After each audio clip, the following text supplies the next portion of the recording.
میں اپنی business deal کو لے کر بہت زیادہ پریشان تھا کہ اچانک مجھے اپنے دوست وقار کی کال آتی ہے اور وہ مجھے بتاتا ہے کہ آخر کار ایک کمپنی ہمارے ساتھ انویسٹمنٹ کرنے کے لیے تیار ہو چکی ہے۔ مجھے تو پہلے اس بات کا بالکل یقین نہیں آتا اور وہ ساتھ یہ بتاتا ہے کہ کلائنٹس ہمارا ویٹ کر رہے ہیں، تم جتنا جلدی ہو سکے یہاں پر پہنچو۔ میں تو جیسے یہی سننے کے لیے یہاں بیٹھا تھا کیونکہ یہ ڈیل میرے لیے بہت امپورٹنٹ تھی اور میں نہیں چاہتا تھا کہ یہ ڈیل مجھ سے ضائع ہو۔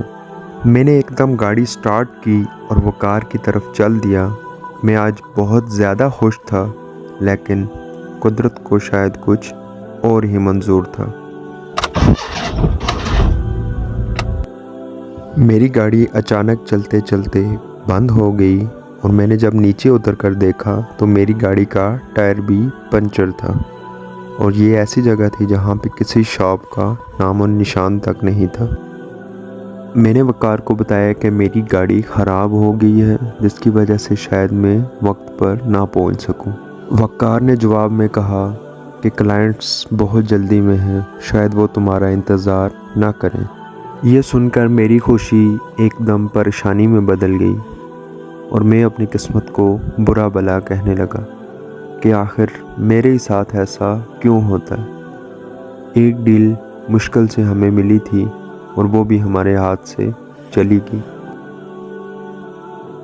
میں وہاں بیٹھ کر اپنی قسمت کو بہت برا بلا کہہ رہا تھا اور اچانک پھر سے وقار کی کال آتی ہے اور وہ مجھے بتاتا ہے کہ تم اپنے رب کا لاکھ لاکھ شکر ادا کرو، کیونکہ جو کمپنی ہمیں انویسٹمنٹ دینے جا رہی تھی وہ خود ایک بہت بڑا اسکیم تھی جس سے ہمیں بہت بڑا نقصان ہو سکتا تھا۔ تب مجھے اپنے رب کی حکمت کا خوب احساس ہوا اور میں نے اپنے رب کا لاکھ شکر ادا کیا۔ ہو سکتا ہے کہ ایک چیز تمہیں ناگوار ہو اور وہی تمہارے لیے بہتر ہو، اور ہو سکتا ہے کہ ایک چیز تمہیں پسند ہو اور وہی تمہارے لیے بری ہو۔ اللہ جانتا ہے، تم نہیں جانتے۔ عسیٰ ان تکرہوا شیئا وہو خیر لکم، ہو سکتا ہے کہ آپ کو کوئی چیز ناپسند ہو لیکن نتیجے کے اعتبار سے وہ آپ کی زندگی کی سب سے بہترین چیز ثابت ہو۔ رسول اللہ صلی اللہ علیہ وسلم نے فرمایا کہ مومن کے معاملے پر تعجب ہے، اس کے ہر حال میں خیر ہے اور یہ مقام اس کے علاوہ اور کسی کو حاصل نہیں۔ اگر وہ نعمتوں کے ملنے پر شکر کرے تو اس کے لیے بہتر ہے، اور اگر وہ مصیبت آنے پر صبر کرے تب بھی اس کے لیے بہتر ہے، یعنی کہ ایمان والوں کے لیے ہر حال میں خیر ہے۔